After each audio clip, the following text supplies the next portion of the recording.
This is your ultimate stop for everything sports. The Golden State Media Concepts Sports Podcast. Should I say more? From the NFL, MLB, the NBA to MMA, it's all in here. The Golden State Media Concepts Sports Podcast. Listen now.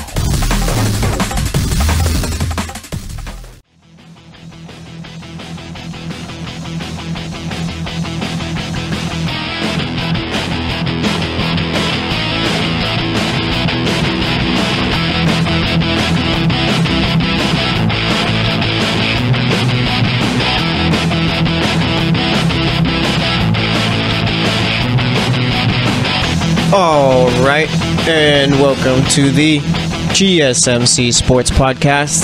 This episode is brought to you by the GSMC's Podcast Network, and as always, I am your host, Jesse Tapia. All right, so it's a new week. Here's what's going on today. We're going to start off with some MLB. I've been real NFL heavy last couple of weeks since football has been back, and I mean, it's the way it should be. Football, no matter what, it'll always be the lead. But either way, we're going to be starting off with the MLB for the first segment. Second segment, I'll talk about some takeaways from this past weekend in the preseason. Third segment, we'll either get into some more NFL news or talk about some NBA stuff going on. Fourth segment, we will be talking about anything else going on in the world of sports. So that's how today's show is going to go. And I saw that in the Little League World Series. I haven't really been keeping up with it much, but I saw SportsCenter post out a tweet. There's some 6'1", 248-pound kid. I think he's on a Latin American team. I mean, if that team doesn't win the Little League World Series, then I'm not sure what happened there. But then again, I remember the kids can't pitch back-to-back games, right? Like, the Little League has some, I don't like the Little League rules either. They're all over the place. I don't even think you can lead off. You got to play everyone. I mean, I don't get that. But either way, I don't think you can pitch back-to-back games either. And if you hit a certain pitch count, then you can't pitch for a certain amount of time, which is dumb. I mean, I don't know if dumb is the right word. I guess they're looking out for the kids, but I mean, the guy can go 3 straight games, 7 innings each or whatever, just complete games throughout. Let him do it. But I don't know. That's all I wanted to say about the Little League World Series. Like I said, I haven't watched it at all, actually. Turns out, as you get older, Little League World Series isn't as great as it was when you were a kid. But, either way, how about those Oakland Athletics, huh? I mean, I'm waiting, I think I know how this movie ends, because I saw Moneyball Part 1. Remember Moneyball Part 1, they go on their impressive streak where they won 20 games in a row, which was a record, I think it was. Did they end up winning the division that year? I don't remember. To go back and rewatch that movie. But either way, I mean, I'm figuring this season ends with the A's losing in the wild card round of the ALDS. And it might be harsh, but it's what the A's have always done. I mean, I'm not really surprised at them being this good this season. I mean, of course, beginning of the season, I didn't think they were going to do very good, but I mean, the A's always have those couple of odd years where they're actually a really good team in the MLB. And I honestly think it's a cycle. Like I said, the A's will have a great season. Those players, probably a great couple of seasons. Eventually, those players need new contracts. Since the A's refuse to pay money to their players, they will trade them. And since those players are so good when they're getting traded, their value is high. So you get some decent prospects. And then eventually, those prospects develop, and they turn into good players. The A's have a couple of good seasons, then you trade those prospects. It's literally been a cycle over and over and over. And I'm assuming the next biggest name from the A's to leave will be, well, not next, but as far as pure ability, it's going to be Matt Chapman. I mean, A's fans got to know that guy's not going to be an A for life, right? He'll probably end up on some team like the Yankees, the Red Sox, some team that actually does pay their players decent amounts of money. But either way, they started a 3-game series with Houston on Friday, and the A's did well here. We're 2 games back to start the series. I walked off on the game on Friday. home run there. I think it was it Cahill, I believe, who hit the home run. A's ended up winning that one 4-3. A's once again won on Saturday. Saturday they played actually really well there. And I mean, they nearly blanked the Astros. They beat them 7-1 on that game. Astros got 2 hit there. And then on Sunday, it was a bit of a bad one for the A's. They lost, 9-4? Yeah, they lost 9-4 in that one. So, after Saturday, they were tied for the divisional lead. But since they lost on Sunday, now a game back still. And it was Olsen, who hit the home run on Friday, the walk-off. It was Olsen, not Cahill. I got them mixed up. But either way, I mean, the Astros are in a tough spot here. I get, like, it's a little... I don't want to call this a choke job or a collapse. And maybe it might just be those things right there by the Astros. But, I mean, they had, a 10-game lead on the A's about a month and a half ago? A couple months back? And they gave that up. I mean, we were talking as if the division was only the Astros and Mariners who were in it. At least the only ones who had a chance. And it was, for the most part, at least up until that point. And then I'm not sure really what happened with the A's here. Like, the A's, up until June, were pretty much wavering around 500 the entire time and spent, I think, more time under 500 than they were over 500. And then all of a sudden, like I said, something just clicked with this team. And the A's are in a good spot right here. Like I said, they're only a game back, but they're playing the Rangers tonight. We're going up against Bartolo Colon. And one thing I'm really shocked to see is that Bartolo Colon has 7 wins this season. Like, his ERA is 5.19. Like, that's terrible. I mean, I don't understand how the Rangers have managed to win 7 of Bartolo Colon starts. At least those 7. And then you got the Astros. They're playing the Mariners tonight. But, I mean, the Mariners are having Felix Hernandez go out to the mound to pitch tonight. Felix, he's no longer King Felix. He's just Felix Hernandez now. The guy seems to have fallen off a bit this season. And, I mean, the dude was dominant for a while. Only thing that kind of stinks about Felix Hernandez's career is that he spent his entire career with the Mariners. At least, I mean, he could have been great in the playoffs for some contender. But I guess it's just the way it works out there. So yeah, Astros got Garrett Cole pitching tonight. Mariners got Felix Hernandez. So I'm assuming that after tonight, the AL West standings won't really change much. A's will still be a game back. But either way, let's see what else is going on in the MLB. Jose Urena came back from his suspension through a complete game. I mean, that's got to be the best game after suspension ever. Especially with all the I don't want to say hate, but I guess it's lack for a better word. So yeah, hate he was getting after hitting Ronald Acuna Jr.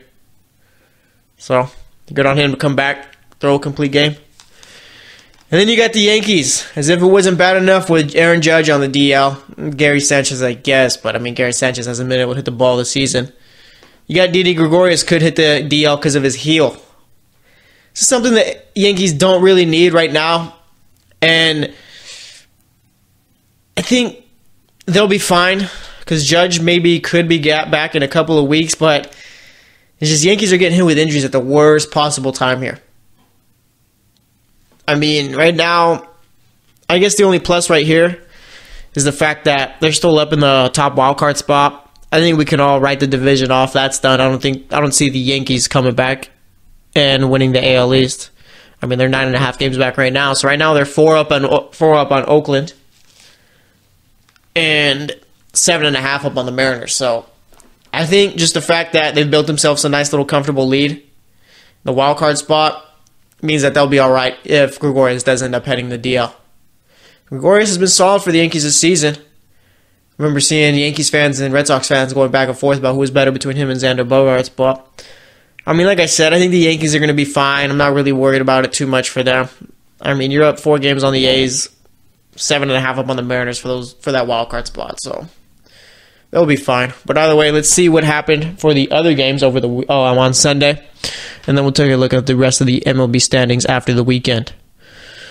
So for Sunday the 19th, we had the Rays beating the Red Sox 2-0. Yankees beating the Blue Jays 10-2. Indians beating the Orioles 8-0. Reds beating the Giants 11-4. Rockies beating the Braves 4-2. Marlins beating the Nationals 12-1.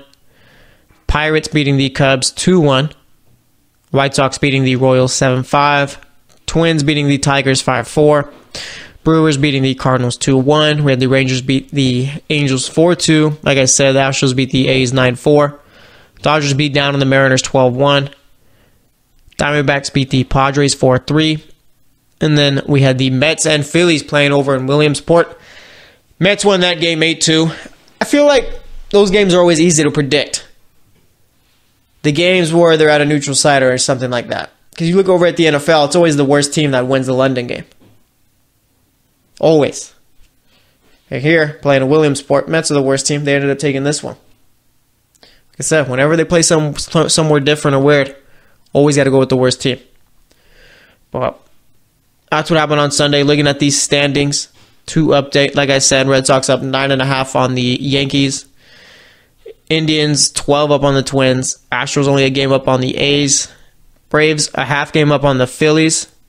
Cubs up 3.5 on the Brewers, 4 on the Cardinals, and you get the Diamondbacks a half game up on the Rockies, 2 games up on the Dodgers. I think now we're starting to get a sense of who is a contender and who is ready to fall right off. Like the Pirates and Giants, they tried doing stuff to stay in the wild card race. They have fallen off. I already updated you on the American League wild card race, looking at the National League. You got the Rockies, Brewers, and Phillies all tied with the same winning percentages. Right now, the Phillies are in the top spot. You got the Rockies in the second spot, and the Brewers are right there. So, obviously, there's a bit of a jam there. Cardinals are a half game back. Dodgers a game and a half back. And I think it's going to come down to those 5 teams for those 2 spots. So, we'll see what ends up happening there. We're going to wrap it up here. Next up, we're going to be talking some preseason stuff. So, stay tuned, and I'll be right back.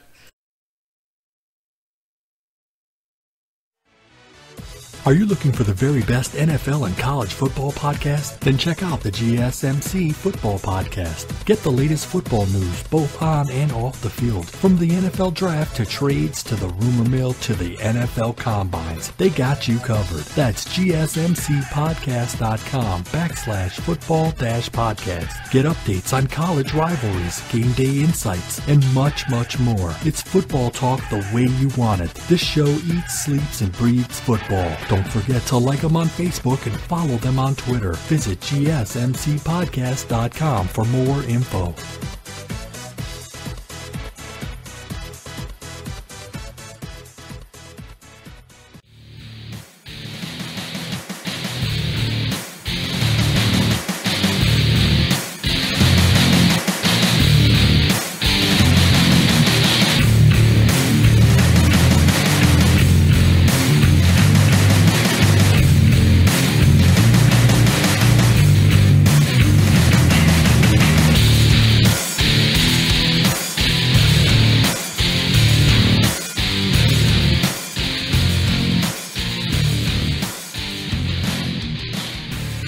All right, and welcome back to the GSMC Sports Podcast. Spent that first segment talking some MLB. Now we move on to the NFL.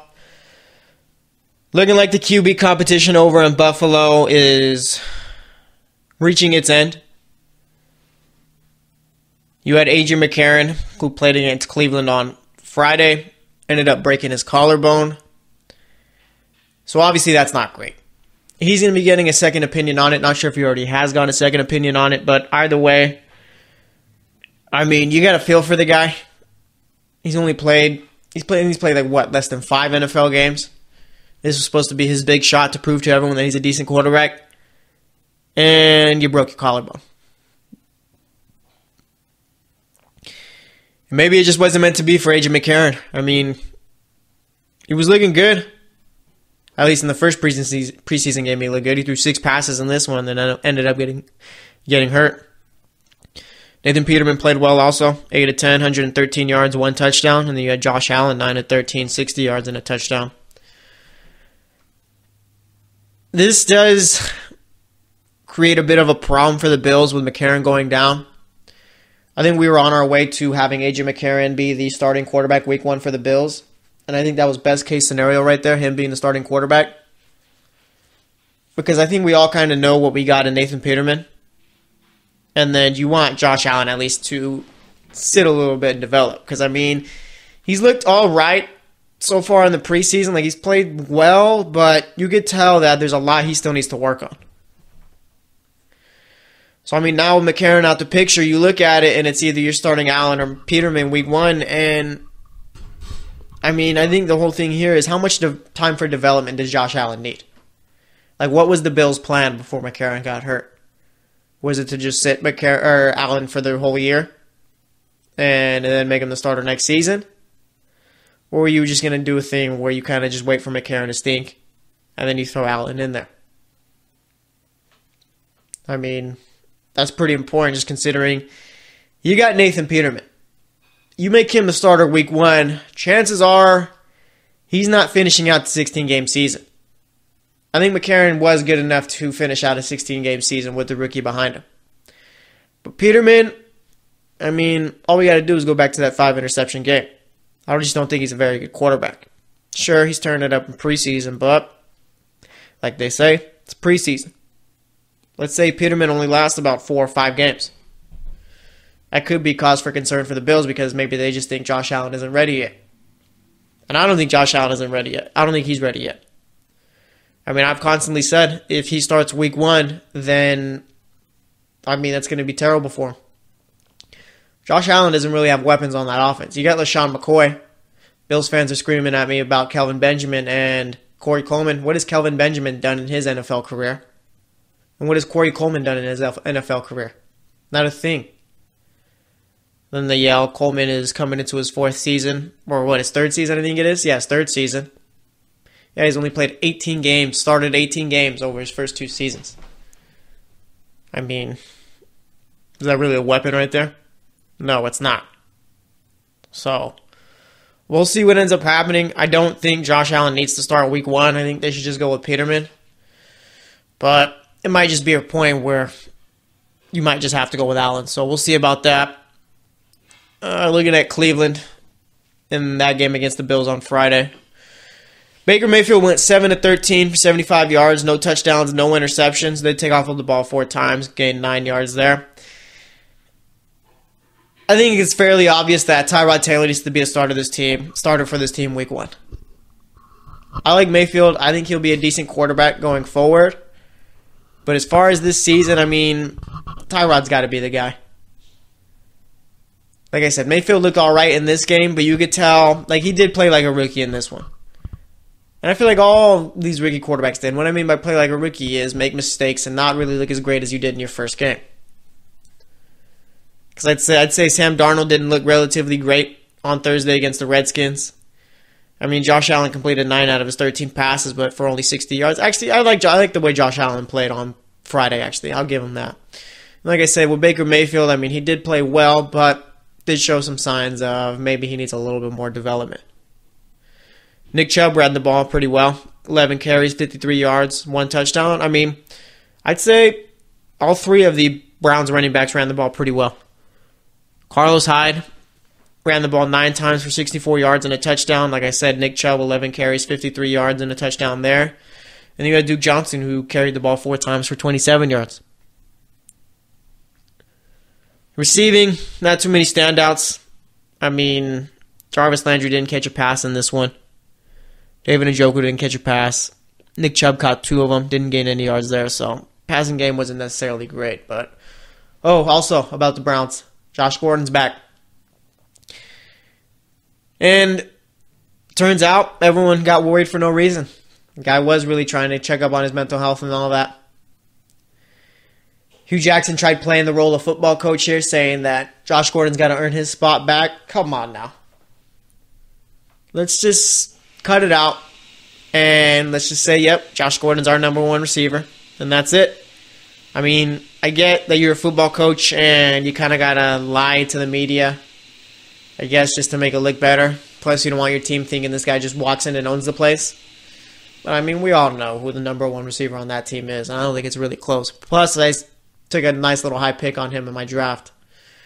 When I say high, I was like a 6th round pick, and I think that's pretty high for Josh Gordon considering they drafted him when he wasn't with Cleveland. He was on that little 2-week absence or however long it was. But now that Josh Gordon's back, it doesn't seem like the Browns are too keen on getting Dez Bryant.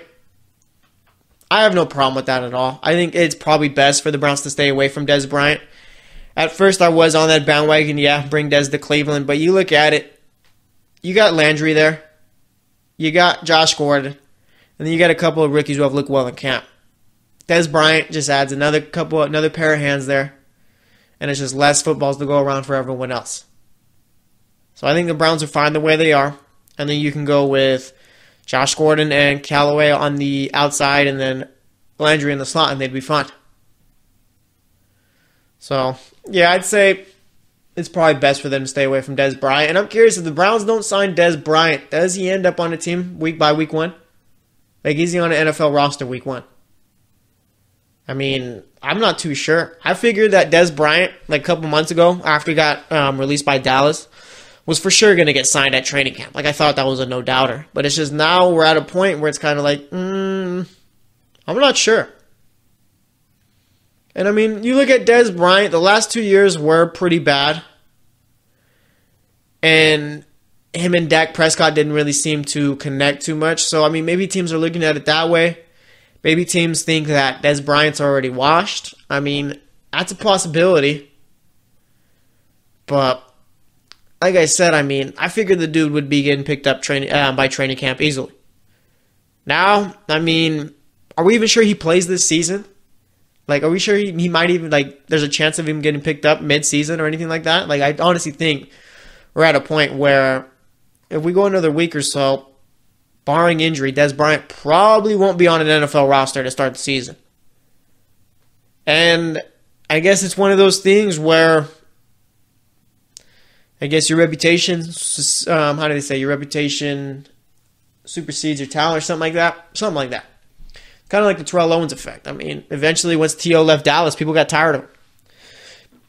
T.O. still had all the talent in the world, could have been one of the best receivers in the NFL still, but there's a point where, do you want this headache? And I don't think Dez Bryant is a problem like T.O. was, but the way the media paints him and all that, they do paint him as a type of T.O. player.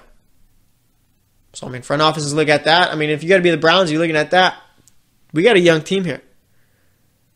Do we want Dez Bryant yelling at our quarterback because he's not getting enough targets?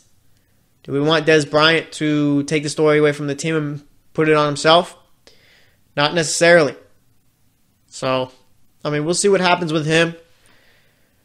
I figure that he would end up with a team like San Francisco. I guess that doesn't seem like it's going to be happening. I mean, there's been no rumors about it or anything like that. And, I mean, you look around, what spot is open for, like, what team needs a Dez Bryant? Dallas, obviously, like the NFC East, that's not happening. The NFC North is pretty set up. The NFC South, I'd say, is set up. NFC West, Arizona's got their receivers, so does LA. San Francisco doesn't seem like they want Dez. Seattle's got Doug Baldwin and Brandon Marshall. AFC East, Buffalo could use a guy like Dez Bryant, I'd say that. And if Dez Bryant were to go to Buffalo, I think that'd be good for Josh Allen. Miami could probably use some help, but look, watching them this preseason, I mean, Albert Wilson's looked good. Danny Amendola's looked good, played well, so I'm not sure Miami is really looking for a receiver right now. New England does need a receiver, but I'm sure they're just figuring, we'll just prove everyone wrong how we usually do. New York, I don't see Dez Bryant fitting in there. He's not going to Baltimore. Won't end up in Cincinnati. Cleveland doesn't seem like that's happening. Pittsburgh, they don't need him. Houston would be a decent spot. Maybe you put him in Will Fuller's role, but I'm not sure they do that. Colts can use him. Jacksonville could use him. Tennessee, I'd say Tennessee could use him. Denver, I think, is fine. Kansas City is fine. The Chargers are fine, and the Raiders are fine. So there's only a handful of teams out there, I think, that could use Dez Bryant's services. So we'll see if he ends up with a team by week 1. But like I said, it's not looking like that's going to happen. But either way, we're going to wrap it up here. Next up, we will be looking at some NBA topics to talk about. So stay tuned, and I will be right back. Check out the show that's built on the MMA, from the UFC to extreme cage fighting. They got the fights covered. Check out the GSMC MMA podcast. Get the latest news on past or upcoming fights. Join us as we talk to and about some of the biggest names in the MMA, past, present, and future. When it's the fight game, there's just one show to check out. GSMCpodcast.com/MMA-podcast. Don't forget to like them on Facebook and follow them on Twitter. Visit GSMCpodcast.com for more info.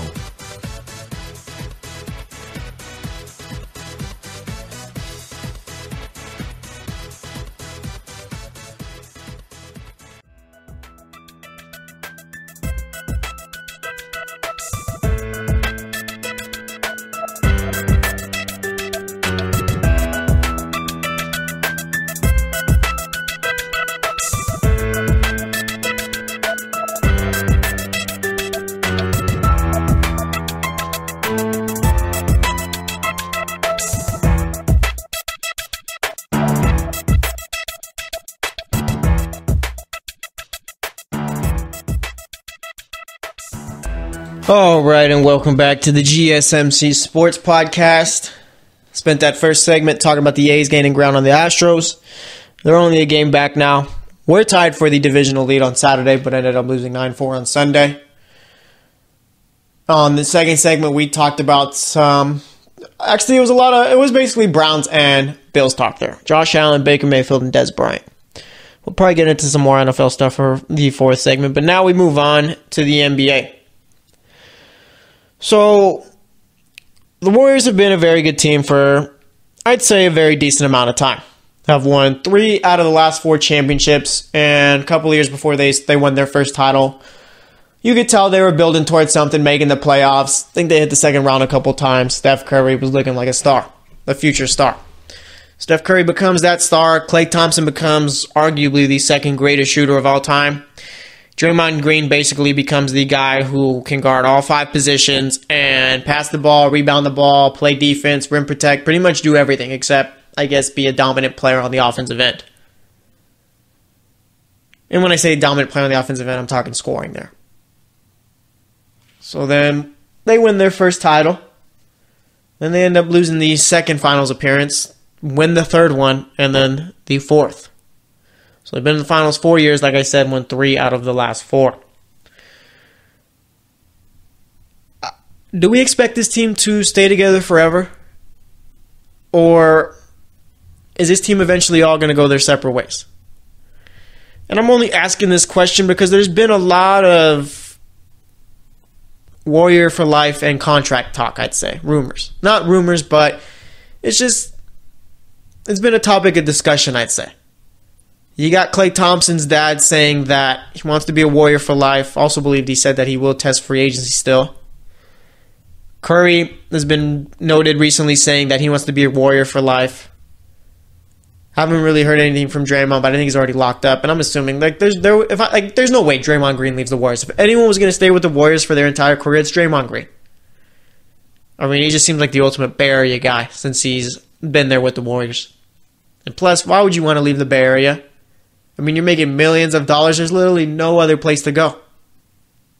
I mean, maybe LA, but I just feel like LA, they got that bad traffic. LA's basically like New York. Probably need to Uber everywhere. Probably don't need to be driving much. Bay Area, yeah, they got traffic, but it's normal after-work type traffic. But anyway, we're getting off topic a bit. Kevin Durant, I don't expect him to be a Warrior for the rest of his career. So I guess it really just comes down to Steph and Klay, because like I said, I expect Draymond to be a Warrior for the rest of his career.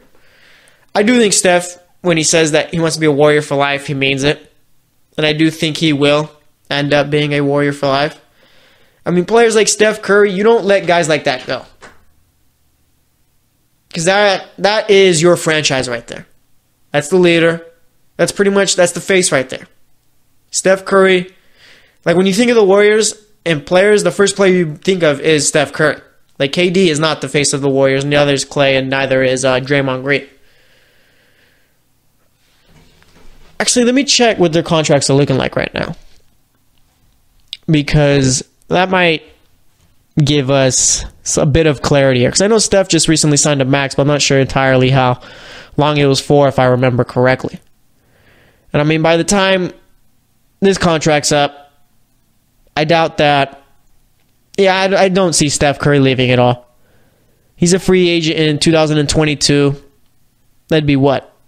4 years from now? He'd be 34. Yeah, Steph's not leaving. Let's take a look at Klay Thompson's deal and what he's currently on. Because, I mean, the Warriors do got to pay a lot of money to their core right now. I mean, you got Draymond Green, top 15 player in the NBA. Top 20, probably, if you want to nitpick it. Klay, I think, is top 20. Steph is top. Is he top 5 for me? I go LeBron, KD, Kawhi, Harden. I guess Anthony Davis. So he's like 5, 6. Steph Curry.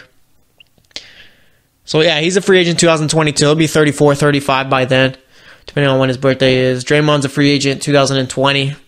Right now, he's 28, so he'll be 30 by then, 31. I don't think Draymond's leaving, like I said. And then you got Klay, who's a free agent after next season. If there was anyone who were to leave, I think it'd be Klay. Klay doesn't, like, at least from what the media has shown us and from what he has shown us, I guess, Klay doesn't seem like someone who, like, really gives into that, yeah, I want to be a Warrior for life and all that. I think Klay just kind of goes with the flow. Meaning, Klay could one day say, yes, I love it here in the Bay Area, and then say, maybe when my contract's up, maybe I could head out to LA or find a new challenge. Because I will say this, and no one really talks about it, winning all the time does get boring. And what I mean by that is, when you have no competition, and you know how your game's going to end up, that gets a bit boring. Why? Because it's kind of pointless. I mean, why are we out here when we already know the result? Like, at least maybe if the Warriors went 7 games or 6 games over the course of these last 4 finals, that'd be a little bit different. But, like I said, I mean, they swept the Cavs this year. I mean, absolutely just destroyed them. Last year beat them in 5. Lost that final series after being up 3-1, and the year before that, they went in 6 games. So, I mean, the first 2 finals were competitive. Last 2, I mean, the Warriors have just gotten insanely better, and no one's been able to compete. I mean, the Warriors have basically said, forget the regular season, this is pointless, wake us up when the playoffs get here. I mean, we saw that all last season. Guys were sitting out. I mean, Kevin Durant could have had a broken fingernail. Kerr would have sat him out for 2 weeks. Why? Because there's no reason, just whatever. You don't need him out there. They're still going to win ball games. The Warriors have gotten that good to where they could sit probably 2 of the top 5 players in the league on their team. They could sit them, and chances of them winning the game they're going to be playing in that night with Klay and Draymond leading the team, chances of them winning are high. I honestly think that this might be the greatest team we've ever seen. I wasn't there for Jordan's Bulls or Showtime Lakers, but either way, those guys had competition. Yeah, they were winning, but it wasn't just, we're just done, 4-game sweep and all that. The Warriors are just simply dominating here. So, I guess, the question is now, how long is this team going to stay together? I don't think we've ever seen dominance like this to this point. And I mean, honestly,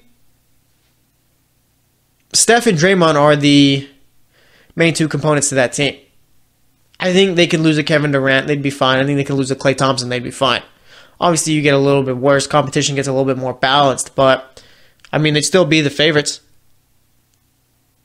And eventually, we are going to have the conversation as to when Steph Curry becomes a top 10 all-time player.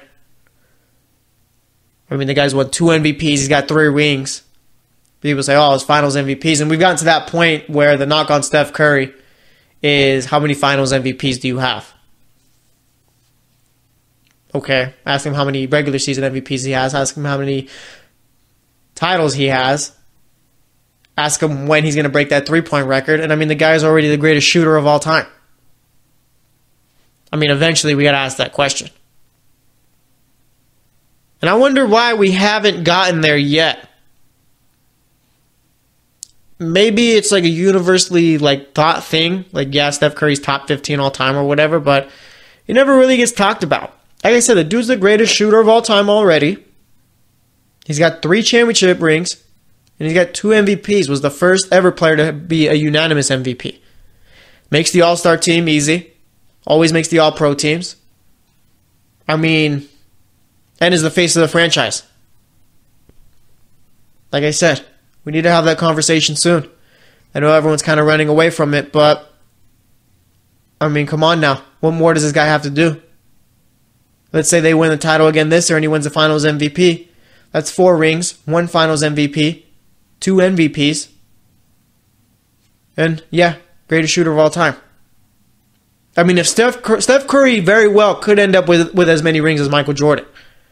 And I'm not saying that Steph is going to end up better than Michael Jordan, but I mean, we prop Kobe up on a pedestal for winning 5 rings. That's kind of like the bar right there, is Kobe's 5. If Steph hits that 5 and eventually gets to 6, the dude is top 10 for sure, and you might have to argue I said top 10 for sure, I meant, and then you might have to argue top 5. I'm just saying. No one wants to have the conversation, but I will push it forward. So that's all I got to say about that. Next up, we're going to be talking about anything else going on in the world of sports. So stay tuned, and I'll be right back. Are you looking for help for your fantasy football team? Check out the GSMC Fantasy Football Podcast. Get today's best advice on who to start, who to sit, even who you should draft. From sleeper picks to red-hot lineups, they got it all covered for you. That's gsmcpodcast.com/fantasy-football-podcast. We'll cover traditional leagues, dynasty, PPR, even IDP leagues. When you need fantasy help, there's just one show to hit up. Don't forget to like them on Facebook and follow them on Twitter. Visit gsmcpodcast.com for more info.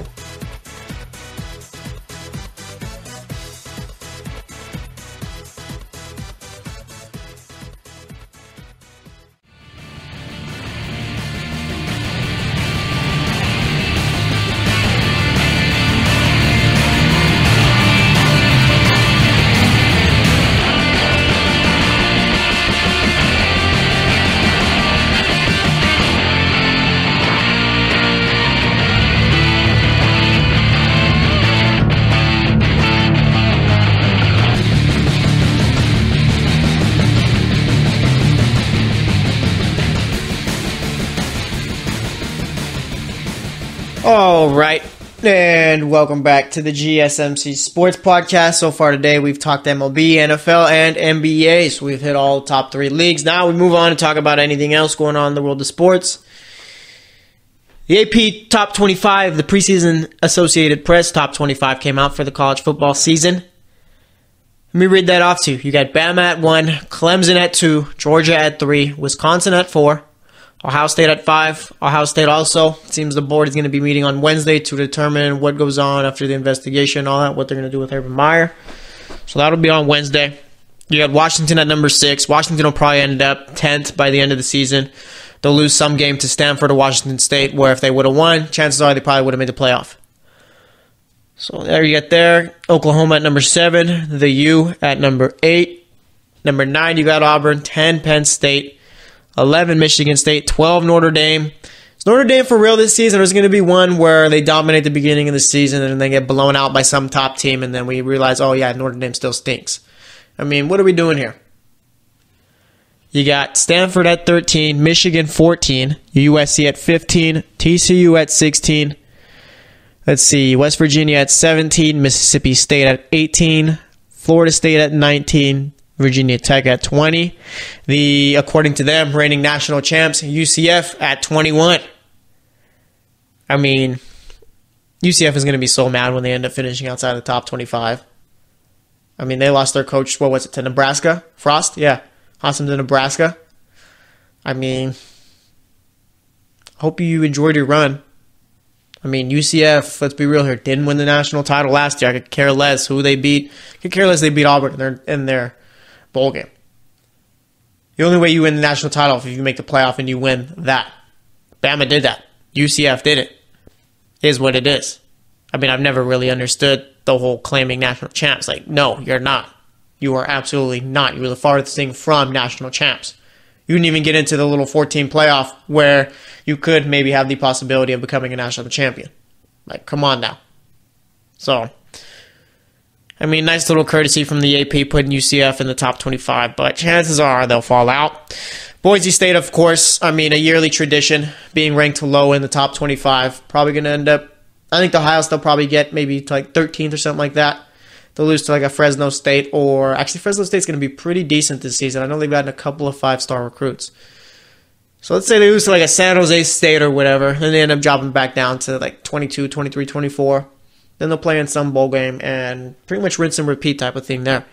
Texas at 23. Is Texas back? I mean, I've got a couple of college football teams that aren't really on my good side. Tennessee, I think, is at the top of that list, just given, I mean, the 70s were a long time ago. You guys aren't a good football program now. I mean, you guys didn't even win a game in your conference last season, if I remember correctly.